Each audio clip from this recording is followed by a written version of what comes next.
মা কেন ডাকছে এখন, চলো দেখি। বাবু, এই বাবু এখানে করে আয় তো। কি হয়েছে? আজ একটা ড্রাগন ফুল ফুটবে, দেখিনিস তো? ও হ্যাঁ, তো আমার তো একদমই মাথায় নেই। তো এখন রাত 12টা বাজতে যায়, আমি চলে এসেছি ড্রাগন গাছের পরাগ মিলন করতে।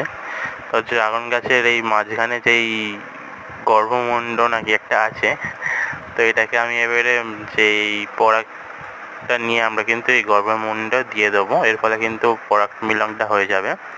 আর কোনো মাছি বা পোকা তো এখন রাত্রিবেলা নেই, তো সাদা ফুল যেহেতু রাত্রিবেলাতেই ফোটে, তাই জন্য আমাদেরকে এরমভাবে হ্যান্ড পলিনেশন করতে হবে। এর ফলে কিন্তু ফলের সাইজটাও বড় হবে এবং ফলটা কিন্তু টিকে যাবে। এছাড়া আমার ছাদে আরও কিছু ফল আছে, এখানে একটা দেখতে পাচ্ছ ফুল হয়ে আছে, এখানেও আছে।